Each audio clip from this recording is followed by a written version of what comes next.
Fiston, nous devons avoir une discussion à propos d'Internet.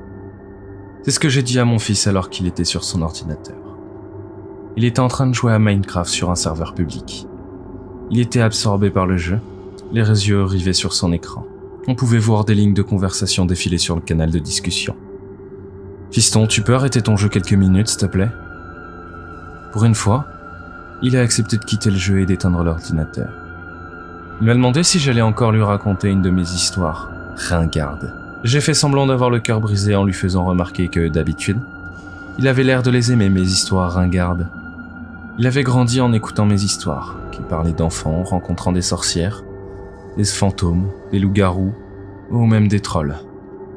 Comme beaucoup de parents, j'ai utilisé des contes pour, en quelque sorte, apprendre la prudence à mon fils. Les pères célibataires comme moi se doivent d'user de tous les outils mis à notre disposition pour l'éducation des enfants.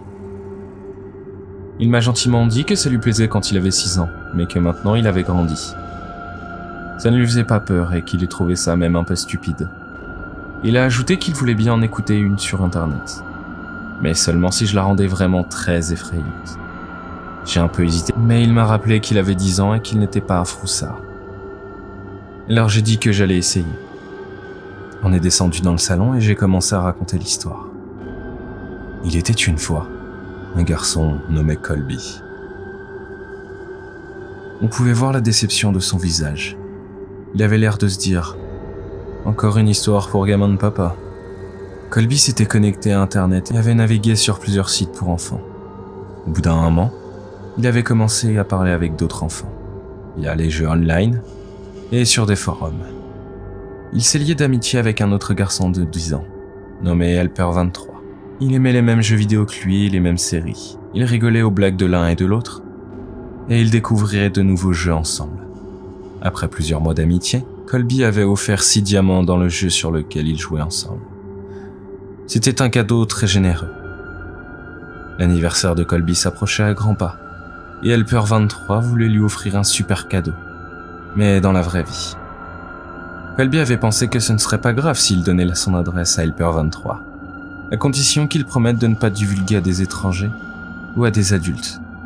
Helper23 avait juré de ne rien dire, même pas à ses propres parents, et il avait posté le colis. J'ai interrompu mon récit pour demander à mon fils s'il pensait que c'était une bonne idée, que l'enfant ait donné son adresse à Helper23. Il a dit que non. Malgré lui, il avait fini par se laisser emporter par l'histoire. Eh bien, Colby ne trouvait pas l'idée bonne non plus. Il se sentait coupable d'avoir donné son adresse, et sa culpabilité ne faisait qu'augmenter de plus en plus. Alors qu'il enfila son pyjama la nuit suivante, sa culpabilité et sa peur étaient telles qu'il n'avait jamais ressenti quelque chose d'aussi fort auparavant. Il s'était convaincu d'avouer la vérité à ses parents.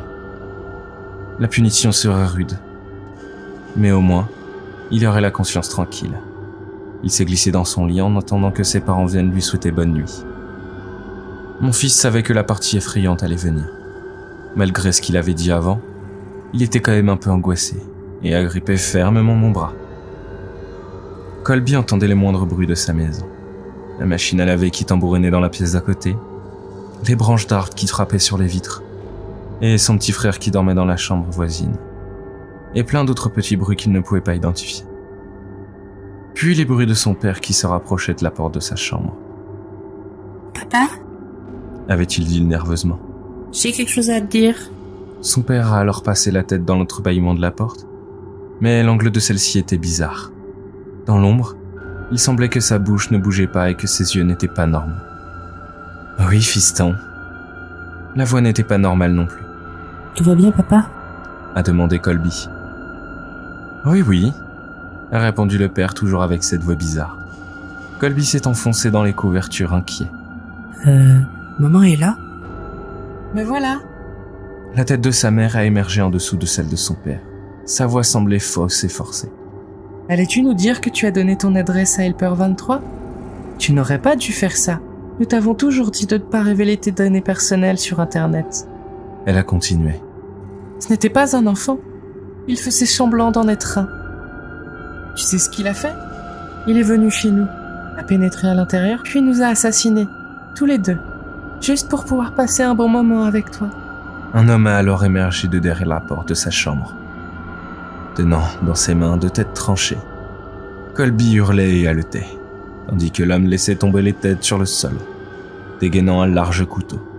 Il est entré dans la chambre et s'est dirigé vers le garçon. Mon fils avait hurlé également. Il se protégeait les yeux avec ses mains, mais l'histoire ne faisait que commencer. Après plusieurs heures, le garçon était quasiment mort, et ses cris s'étaient transformés en pleurs. Le tueur avait alors remarqué les lamentations d'un bébé venant de la chambre voisine. C'était un régal pour lui qui n'avait encore jamais assassiné un bébé, et étant alors enthousiaste à cette idée, Helper 23 a retiré son couteau du ventre de Colby en le laissant à l'agonie, avant de suivre les cris dans la maison, comme un appel des sirènes. Dans la chambre du bébé, il s'est approché du landau, et a pris le nourrisson dans ses bras. Il s'est dirigé vers la lumière pour mieux le voir. Alors qu'il le tenait dans ses bras, les pleurs du bébé se sont arrêtés. Il souriait. Helper 23 n'avait jamais encore tenu un bébé dans ses bras, mais il le berçait comme s'il l'avait fait toute sa vie. Il a essuyé de ses mains ensanglantées sur une couverture, afin qu'il puisse caresser la joue du petit bambin. Eh, coucou toi. Les lueurs de sadisme dans son regard s'étaient éteintes, laissant place à un regard bienveillant et chaleureux. Il est sorti de la chambre et l'a nommé William. Il a décidé de l'amener chez lui pour l'élever comme son propre enfant. Une fois mon histoire finie, mon fils était visiblement troublé. Entre 2 respirations saccadées, il a balbutié.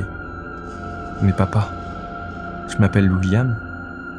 Je lui ai fait un clin d'œil complice tout en caressant ses cheveux. « Je le sais bien, fiston. » William est remonté dans sa chambre en courant et en pleurant toutes les larmes de son corps. Mais au fond, je pense qu'il a aimé l'histoire.